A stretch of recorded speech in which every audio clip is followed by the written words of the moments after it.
number of ions increases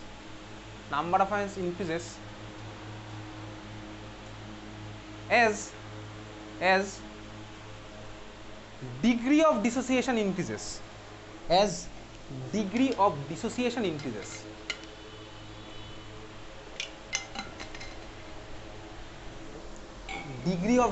increases. তার মানে কি হলো বলতে এখানে আমার আলফার ভ্যালু বাড়ছে, ঠিক আছে। Number of ions increases as degree of dissociation increases, লিখেছিস। And also force of attraction decreases,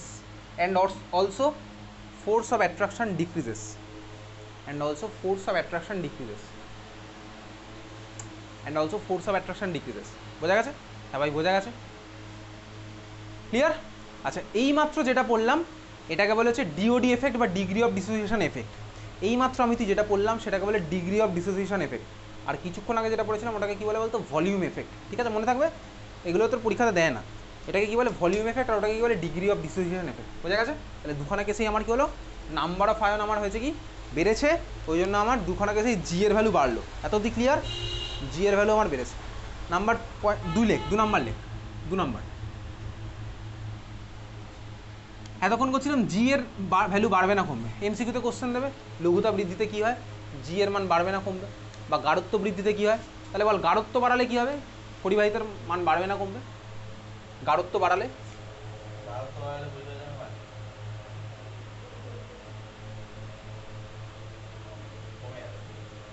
কেন কমবে? তার কারণ এতক্ষণ ধরে আমি যা যা পড়েছি তার ঠিক উল্টোটা হয়ে যাবে। লঘুতা বাড়ালে ভলিউম বাড়ে, গাঢ়ত্ব কমে। তাহলে গাঢ়ত্ব বাড়ালে ভাবনা চিন্তার কোনো দরকার নেই, গাঢ়ত্ব বাড়ালে এটা কমে যাবে। তো ভালো কথা বুঝে গেছি। 2 নম্বর হেডিং দেখ, লেখ আপেক্ষিক পরিবাহিতা বা পরিবাহিতাঙ্ক। আপেক্ষিক পরিবাহিতা বা পরিবাহিতাঙ্ক। খাতার বাঁদিকে লেখ তীব্র, ডান দিকে লেখ মৃদু। লিখেছিস? হ্যাঁ লিখেছিস। আপেক্ষিক পরিবাহিতাকে কী দিয়ে ডিনোট করা হয়? কাপ্পা দিয়ে ডিনোট করা হয়। তাহলে আমি লিখলাম কাপ্পা। আপেক্ষিক পরিবাহিতা কী দিয়ে ডিনোট করা হয়? কাপ্পা দিয়ে ডিনোট করা হয়, লিখলাম কাপ্পা। কাপ্পার সংজ্ঞা আমার কী ছিল? কাপ্পার সংজ্ঞাটা কী ছিল বল? কাপ্পার সংজ্ঞা কী ছিল? বই দেখে বা খাতা দেখে বল। কাপ্পা আমার কী ছিল?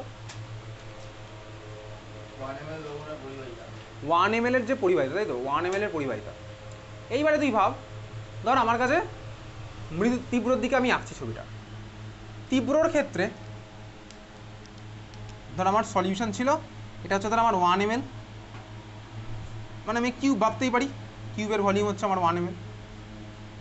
তুই আমাকে বল তীব্র তড়িৎ বিশ্লেষ্য পদার্থের ক্ষেত্রে আমার যখন আমি সলিউশনকে ডাইলিউট করছি, মানে ভলিউম বাড়াচ্ছি, ভলিউম যদি আমি বাড়িয়ে দিই, তাহলে আগে আমার 1 ml এর মধ্যে যতগুলো আয়ন ছিল, সাপোজ আমার আগে 1 ml এর মধ্যে ছিল 6খানা আয়ন, ভলিউম যদি বাড়িয়ে দিই তাহলে কি এখনও আমার 1 ml এর মধ্যে 6টা আয়নই থাকবে, না কম হবে না বেশি হবে?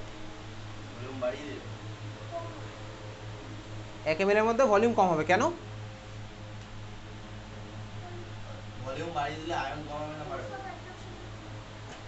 আমি কি বলেছি? আমি বলেছি সলিউশনের মধ্যে আমার আগে ছিল কি ভাই, NaCl। খুব ভালো কথা, থাক NaCl জলও ছিল। আমি কি বলেছি, আগে আমার সলিউশনের মধ্যে 1 ml এ যে কটা আয়ন ছিল, সাপোজ NaCl এর যে কটা আয়ন ছিল, এখন আমি কি করেছি, সলিউশনের মধ্যে জল বাড়িয়ে দিয়েছি, তার মানে কি ভলিউম বাড়িয়েছি, মানে ডাইলিউশন বাড়িয়েছি। তাহলে এখন আমার 1 ml এর মধ্যে নাম্বার অফ আয়ন বেশি হবে না কম হবে? NaCl এর বেশি হবে। কেন বেশি হবে? আমি কি কোশ্চেন বলেছি বোঝা গেছে? কি কোশ্চেন করেছি? আগে আমার 1 ml এর মধ্যে যে কটা NaCl এর আয়ন ছিল, ডাইলিউট করে দিলে 1 ml এর মধ্যেই নাম্বার অফ আয়ন কি সেম থাকবে না কম হবে না বেশি হবে? ভাব, ভেবেচিন্তে বল। সেম থাকবে। কেন সেম থাকবে? কেন? তার মানে তোর ছবিটা হচ্ছে বেসিক্যালি এরকম, তুই যেটা বলছিস সেটা হচ্ছে তোর ছবি ওয়াইজ ব্যাপারটা এরকম গেল। আগে আমার সলিউশন ধর এরকম ছিল, আমি এর থেকে 1 ml কেটে নিয়েছি, এটা ধর আমার ছিল আগে। এখন ধর আমি ভলিউম করে দিয়েছি, এইখানে জল অ্যাড করেছি। তোর কনসেপ্ট ওয়াইজ যেটা তুই বললি, আগে NaCl এর আয়নগুলো এখানে ছিল তো এখানেই থাকবে, তোর কনসেপ্ট তো তাই হচ্ছে। NaCl এর আয়ন আগে এখানে ছিল, এখন এখানেই থাকবে, তাই জন্য নাম্বার অফ আয়ন সেম হচ্ছে। তুই বল NaCl আগে যেখানে ছিল সেখানেই কি থাকবে? যদি আমি ভলিউম বাড়িয়ে দিই, NaCl যাবে ছড়িয়ে, তাহলে ছড়িয়ে গেলে ইউনিট ভলিউমের মধ্যে নাম্বার অফ আয়ন বাড়বে না কমবে? ইউনিট ভলিউমের মধ্যে নাম্বার অফ আয়ন কমে যাবে। তাহলে নাম্বার অফ আয়ন যদি কমে যায়, তাহলে নাম্বার অফ আয়ন কমে গেছে বুঝে গেছিস ইউনিট ভলিউমের মধ্যে, তাহলে ইউনিট ভলিউমের মধ্যে নাম্বার অফ আয়ন গেলে কমে, তাহলে বল এইবারে কাপ্পার ভ্যালু বাড়বে না কমবে? কাপ্পা মানে কি ছিল? ইউনিট ভলিউমের মধ্যে যে কটা আয়ন তার যে পরিবাহিতা সেটাই হচ্ছে আমার কাপ্পা। তাহলে বল এইবারে আমার কি হলো? কাপ্পার ভ্যালু বাড়বে না কমবে? কাপ্পার ভ্যালু কি হবে? কমবে। কেন কমবে? ইউনিট ভলিউমে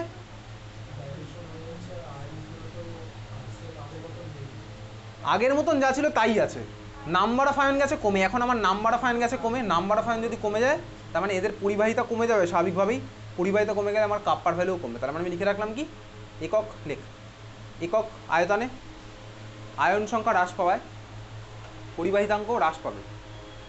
একক আয়তনে আয়ন সংখ্যা হ্রাস পাওয়ায় পরিবাহিতাঙ্ক হ্রাস পাবে।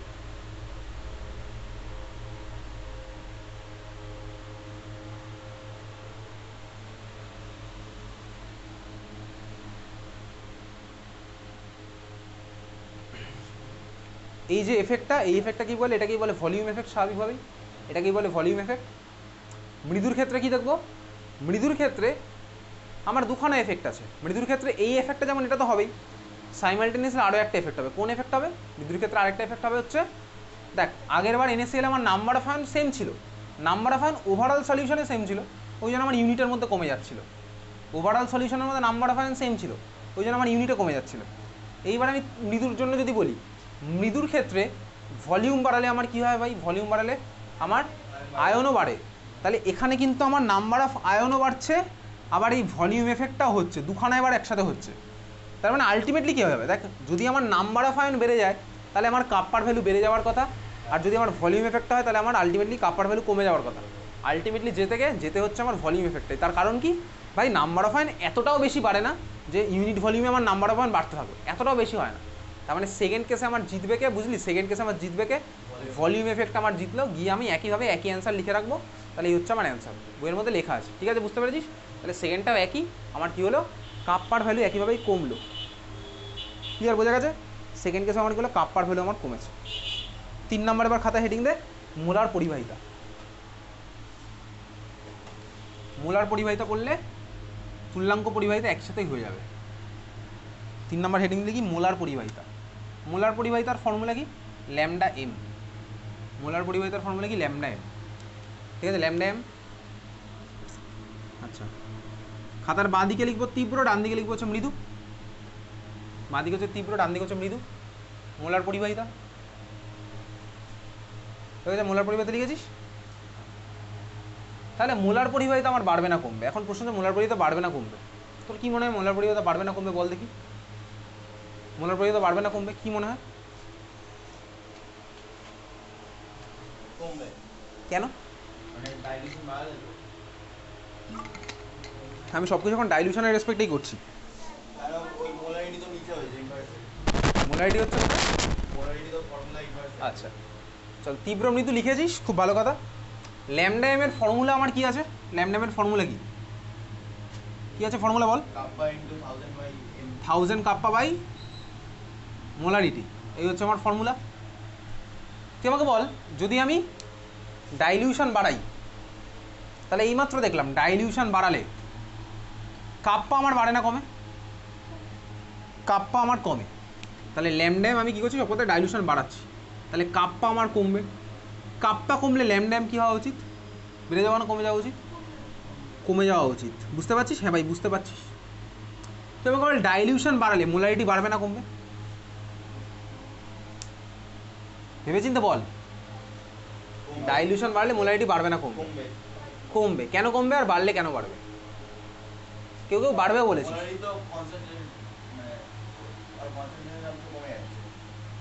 মোলারিটি মানে কনসেন্ট্রেশন, কনসেন্ট্রেশন বাদ দে, মোলারিটি মানে মোল বাই ভলিউম। তাহলে ডাইলিউশন বাড়ালে মোলারিটি বাড়বে না কমবে? কমবে। কেন কমলো? ভলিউম বাড়ছে বলে এক্স্যাক্টলি, তার মানে মোলারিটি আমার গেল কমে। তাহলে বল মোলারিটি যদি কমে যায় তাহলে ল্যামডা বেড়ে যাওয়া উচিত না কমে যাওয়া উচিত? তাহলে ল্যামডা দেখ বেড়ে যাওয়া উচিত স্বাভাবিকভাবেই। তারপর আমি দেখতে পাচ্ছি কি বলতো দুখান আমার কন্ট্রাডিক্টারি এফেক্ট হয়ে গেছে, দুখান হয়ে গেছে কন্ট্রাডিক্টারি। তাহলে এইবারে জিতবে কে ভাই? জিতবে হচ্ছে সবুজ, যে এখন রাত চালাচ্ছে, ঠিক আছে? তাহলে জিতলে আমার কি বলতো সবুজ, তাহলে লালের দিন শেষ, তাহলে জিতেছে আমার আলটিমেটলি সবুজই জিতবে, মানে মোলারিটির এফেক্টটা অনেক বেশি হবে, মোলারিটির এফেক্ট হচ্ছে আমার বেশি, বুঝতে পারলি? তার মানে আমার কী হবে লিখে রাখ, লেখ তীব্র এবং মৃদু উভয় তড়িৎ বিশ্লেষের ক্ষেত্রেই, তীব্র এবং মৃদু উভয় তড়িৎ বিশ্লেষের ক্ষেত্রেই লঘুতা বৃদ্ধিতে, তীব্র এবং মৃদু উভয় তড়িৎ বিশ্লেষ্য পদার্থের ক্ষেত্রেই লঘুতা বৃদ্ধিতে মোলার পরিবাহিতা বৃদ্ধি পায়, মোলার পরিবাহিতা বৃদ্ধি পায়, লিখেছিস? তাহলে মোলার পরিবাহিতা বৃদ্ধি পায়। এবার কীভাবে কি বৃদ্ধি পায় সেটা আমাকে তোকে গ্রাফের থ্রুতে পড়তে হবে। এই গ্রাফও তোর পরীক্ষাতে কোশ্চেন আসে, ঠিক আছে? গ্রাফও আমার তোর পরীক্ষাতে কোশ্চেন আসে, বোঝা গেল? ভালো কথা বুঝেছি। তাহলে গ্রাফ এবার আমার তোর এখান থেকে কোশ্চেন আসে, বুঝলি? চল এটা মুছে দিচ্ছি। খাতার বাঁদিকে তীব্র, ডান দিকে মৃদু লেখা আছে এখনও? আছে লেখা? আর এই যেটা বললাম এটা তো দুজনের ক্ষেত্রে, তীব্র মৃদু দুজনের ক্ষেত্রেই কিন্তু, ঠিক আছে? এইবারে আমি মৃদু আর তীব্র দুজনকে আলাদা আলাদা করে একটুখানি সেপারেট করব। কিসের বেসিসে করব? গ্রাফের বেসিসে। চল তাহলে গ্রাফ আঁকি। বাঁ দিকে গ্রাফ আঁক, ডান দিকেও একইভাবে গ্রাফ আঁক, মানে এক্স অ্যাক্সিস ওয়াই অ্যাক্সিস নিয়েছিস। এক্স অ্যাক্সিসে আমি কাকে নিচ্ছি? এক্স অ্যাক্সিসে আমি নিচ্ছি হচ্ছে রুট ওভার অফ সি, মানে কি বলতো রুট ওভার অফ গাঢ়ত্ব, মানে রুট ওভার অফ মোলারিটি। কেন ভাই? দেখ ভাই, যদি আমি নর্মালি এক্স দিয়ে গ্রাফটা আঁকি, মানে ধর আমি সি দিয়ে যদি নর্মালি গ্রাফটা আঁকি, তাহলে গ্রাফটা আমার লিনিয়ার হয় না। লিনিয়ার যেহেতু হয় না, লিনিয়ার হলে বলতে কি গ্রাফটা থেকে কিছু আইডিয়া পেতে আমার সুবিধা হয়। তুই ভাব ওয়াই ইকোয়াস টু এক্সের গ্রাফ আর ওয়াই ইকোয়াস টু এক্স স্কোয়ারের গ্রাফ কি সেম হয়? ওয়াই ইকোয়াস টু এক্সের গ্রাফ কীরকম হয়? কীরকম হয়? Straight line. আর ওয়াই ইকোয়াস টু এক্স স্কোয়ারের গ্রাফ কীরকম হয়? Y equals to X square কী হয়? Y equals to X square এরকম ওরকম আমি ছবি টবি দেখবো না, মুখে বল। Y equals to X square graph কীরকম হয়? পড়ছে না মনে? Y equals to X square graph কীরকম হয়? কী বলে এই গ্রাফকে? Y equals to X square.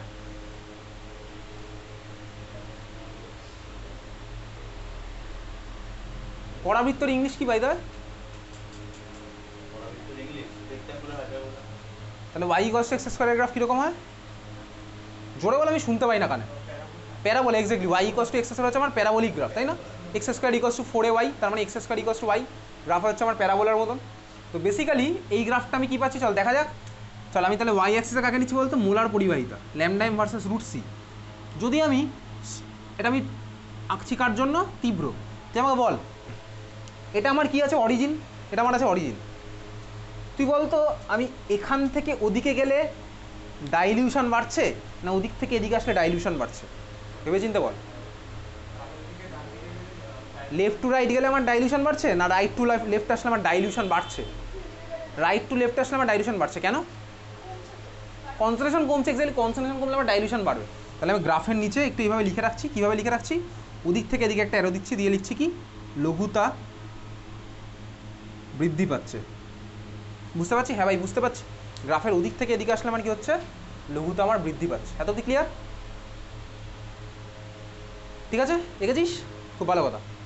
এইবার আমি গ্রাফটা দেখাচ্ছি কেমন হয়। দেখ আমি স্ট্রংয়ের জন্য ফার্স্টে গ্রাফ আঁকছি, কিন্তু পরীক্ষাতে আঁকতে দিতে পারে। কী হয় গ্রাফটা? গ্রাফটা আমার হবে হচ্ছে এই রকমের হালকা নামবে, ঠিক আছে? এটা হালকা নামবে। এটা কিন্তু অ্যাকচুয়ালি রুট সি অ্যাক্সিসের প্যারালাল না, হালকা নেমেছে। ওকে বুঝেছিস? এত অব্দি আমি পেলাম। এই গ্রাফটা আমি পাবো এরকম। আমি কিন্তু দেখ এক্স অ্যাক্সিসে কিন্তু আমি কাট করিনি, আমি কিন্তু এক্স অ্যাক্সিসে কাট করিনি, ওয়াই অ্যাক্সিসে কাট করি। ওয়াই অ্যাক্সিসে কাট করিনি, আর এক্সে তো কাট হবেই না। এটার মানে কি গ্রাফটার? দেখ আমি তোকে একটু রেফারেন্স দেখানোর জন্য তোকে আমি দেখাচ্ছি। এত অব্দি ক্লিয়ার সবার? গ্রাফটা আমি কীরকম পেয়েছি?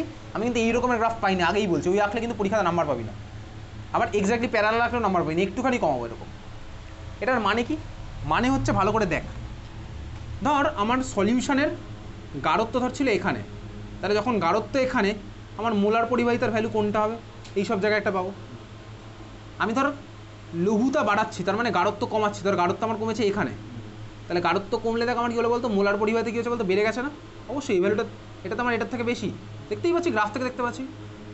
কিছুক্ষণ আগে তুই লিখেছিস না, গাঢ়ত্ব লঘুতা বাড়ালে আমার মোলার পরিবাহিতা বৃদ্ধি পায়, তাহলে বাড়লেও স্বাভাবিকভাবে বেড়েছে, বুঝতে পারছি। এখন তুই আমাকে বল, এখানে এখানে গাঢ়ত্বের ভ্যালু কত? 0। আমি বলতে পারি ভাই গাঢ়ত্ব যদি 0 হয় তাহলে লঘুতা হচ্ছে আমার অসীম। লঘুতা অসীম মানে কি? Infinitely dilute. ইনফাইনাইটলি ডাইলিউট মানে কি বলতো, দ্রাব আমার অলমোস্ট নেই, শুধু দ্রাব কি আসে একা। তুই বল এটা প্র্যাকটিক্যালি পসিবল? কোনো সলিউশনে ইনফাইনাইট ডাইলিউট অ্যাকচুয়ালি পসিবল নয়। তার মানে আমি এখানে কোনোদিনও ভ্যালু পাবো অ্যাকচুয়ালি প্র্যাকটিক্যালি পাবো আমার পক্ষে পসিবল নয়। কিন্তু দেখ আমি যদি গ্রাফটাকে এরকম জাস্ট বাড়িয়ে দিই, এই গ্রাফটা স্ট্রেট লাইন বাড়ানো আমার তো কোনো ব্যাপারই না, স্কেল নেবো, পেন্সিল নেবো, এটাকে আমি জাস্ট যদি বাড়িয়ে দিই তাহলে আমার এখানে কাট করবে না একটা জায়গায়, কাট করবে তো স্বাভাবিকভাবেই কাট করবে, তাহলে তুইও কাটটা কর। ডটেড লাইন দিয়ে আমি করলাম, অন্য কালি থাকলে আরও বেটার, আমি এই জন্য বলেছিলাম 2-3টে কালির পেন আনতে, এমন কোনো ব্যাপার না 2-3টে কালির পেন আনা, ঠিক আছে? তাহলে দেখ যে পয়েন্টটাতে কাট করলো, এই পয়েন্টটাকে আমি কী বলবো বলতো, ভালো করে দেখবি, যে পয়েন্টটায় কাট করেছে ভালো করে দেখ, এটাকে আমি রিপ্রেজেন্ট করেছি এইভাবে, ভালো করে দেখবি, ল্যামডা এম তো অবশ্যই মাথায় 0, এইভাবেও রিপ্রেজেন্ট করতে পারি, লেখ ল্যামডা এম 0, অথবা অর এইভাবেও করতে পারি, ল্যামডা এম মাথায় ইনফাইনাইট, ল্যামডা এম 0 অথবা ল্যামডা এম ইনফাইনাইট। লিখেছিস? হ্যাঁ ভাই লিখেছিস। কোনটার মানে কি একটু লিখে রাখ নিচে, লেখ ল্যামডা এম 0 মানে লেখ, ল্যামডা এম 0 মানে লিখছিস, নিচে একটু লেখ, জায়গা আছে প্রচুর তোর খাতায়, ল্যামডা এম 0 মানে লেখ শূন্য গাঢ়ত্বে মোলার পরিবাহিতা। শূন্য গাঢ়ত্ব, অবশ্যই শূন্য গাঢ়ত্ব। কোনো কোনো বইতে ল্যামডা এম 0 দিয়ে রিপ্রেজেন্ট করে, কোনো কোনো বইতে ল্যামডা এম ইনফাইনাইট দিয়ে রিপ্রেজেন্ট করে। শূন্য গাঢ়ত্ব মোলার পরিবাহিতা লিখেছিস? হ্যাঁ ভাই লিখলাম। আচ্ছা তারপরে লেখ lambda M infinite. Lambda M ইনফাইনাইটটা মানে কি? ল্যামডা এম ইনফাইনাইট মানে লেখ অসীম, অসীম গাঢ়ত্ব না ভাই, অসীম লঘুতায়, লেখ অসীম লঘুতায় মোলার পরিবাহিতা, অসীম লঘুতায় মোলার পরিবাহিতা। Lambda M infinite equals to লেখ অসীম লঘুতায় মোলার পরিবাহিতা। হয়ে গেছে লেখা? অসীম লঘুতায়, তার মানে এবার তোর বইতে কোনো জায়গায় দেখবি ল্যামডা এম 0 দেওয়া আছে, কোনো জায়গায় দেখবি ল্যামডা এম ইনফাইনাইট দেওয়া আছে, একই ব্যাপার, বুঝেছিস তো? একই কথাকে দুভাবে বলছি। হ্যাঁ হ্যাঁ, তোর তোর কোশ্চেনে যেটা দেবে আমি সেই ফর্ম্যাটেই লিখবো যখন যেটা দেবে, ঠিক আছে? তাহলে এটা বোঝা গেল, অসীম লঘুতায় বা শূন্য গাঢ়ত্বে, এটাকে আমি এইভাবে রিপ্রেজেন্ট করছি। এইবারে তুই কাজ করতে পারিস, এই যে যেটা ল্যামডা এম 0 পেয়েছিলি বা ল্যামডা এম ইনফাইনাইট যেটা পেয়েছিলি, ওখান থেকে এটাকে এরকম স্ট্রেট লাইন করে বাড়িয়ে, তার মানে আমি কী বলেছি বলতো, এটা হচ্ছে আমার এর সাথে প্যারালাল যাচ্ছে, সাইমালটেনিয়াসলি এটা হয়েছে বা এটা টাচ করেনি, এটা মানে এরকম হয়েছে, বুঝতে পারলি তো? আমি এটাকে বাড়িয়ে দিলাম এরকম কেন, বোঝানোর জন্য যে ভাই ওটা আমার এর সাথে স্ট্রেট লাইন, আর আমি যেটা পেয়েছি সেটা আমার প্যারালাল নয়, বুঝলি এটা? তাহলে এই আমি পেলাম ইকুয়েশান, ইকুয়েশানে গ্রাফ আমি পেয়েছি, গ্রাফ পেলাম, তাহলে গ্রাফ পেয়েছি মানে একটা ইকুয়েশানও থাকবে, গ্রাফের স্বাভাবিক হয়, গ্রাফ মানে একটা ইকুয়েশানও থাকবে। তাহলে ইকুয়েশানটা কী হবে চল দেখি, তাহলে বলতো ওয়াই অ্যাক্সিসে কী আছে, ল্যামডা এম, ইকুয়েশানটা আমার স্ট্রেট লাইন, বল আমার এই স্ট্রেট লাইনের নতি পজিটিভ না নেগেটিভ?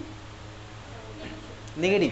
তাহলে চল আমি এটা লিখছি এবার লেখ খাতার মধ্যে, তাহলে ইকুয়েশনটা কী হবে বলতো, ভালো করে দেখ, ওয়াই এর ভ্যালু হচ্ছে আমার lambda M, y equals to c plus m x পাচ্ছি, এখানে স্লোপ হচ্ছে আমার নেগেটিভ, ইন্টারসেপ্টের ভ্যালু কতটা, ইন্টারসেপ্টের ভ্যালু কতটা, ভ্যালু কতটা ইন্টারসেপ্টের কী পাচ্ছিস, ইন্টারসেপ্টের ভ্যালু এই ভ্যালুটা কি কী পাচ্ছি, এই ভ্যালুটা ল্যামডা এম ইনফিনিটি বা ল্যামডা এম 0 এইমাত্র তো লেখা আছে, তার মানে ল্যামডা এম ইকুয়ালস টু আমি কি লিখছি বলতো, ল্যামডা এম 0 বা ইনফিনিট যা ইচ্ছা লিখবি, তাহলে ওয়াই ইকুয়ালস টু সি লিখলাম প্লাস এম এক্স হবে, এখানে স্লোপটা হচ্ছে আমার নেগেটিভ, তার মানে আমি কি লিখতে পারি বলতো, প্লাস অফ স্লোপটার ভ্যালু কত, মাইনাস বি, কোনো বইতে লেখা থাকে, কোনো বইতে মাইনাস এ লেখা থাকতে পারে একইভাবেই, বুঝলি? আর এক্স অ্যাক্সিসে কী আছে, রুট সি। এই যে সমীকরণটা পেলাম এটাকে বক্স কর, তাহলে lambda M equals to lambda M 0 minus B root C বা এ রুট সি একই ব্যাপার, lambda M equals to lambda M 0 minus A root C বা বি রুট সি একই ব্যাপার। এই সমীকরণটাকে কী বলে লেখ, বইয়ের মধ্যে তো লেখা আছে নামটা, ইংলিশটা লিখলে একটু হয়ে যাবে কঠিন, চল লেখ, বাংলাটাই তোকে বলে দিচ্ছি, বাংলা নামটা লেখা আছে,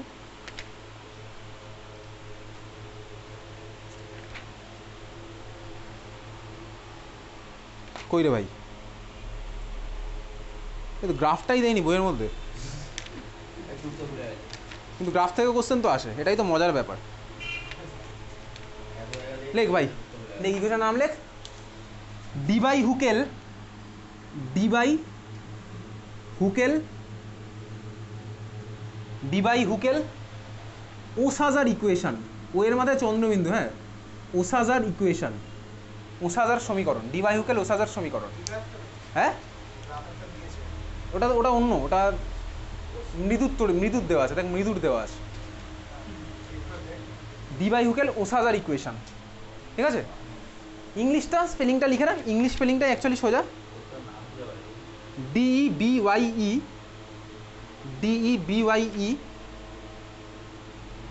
HUCKEL,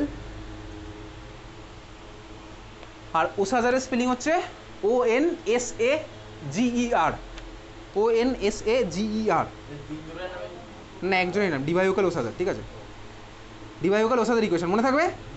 তাহলে এই হচ্ছে আমার ফার্স্ট গেল তীব্রর জন্য।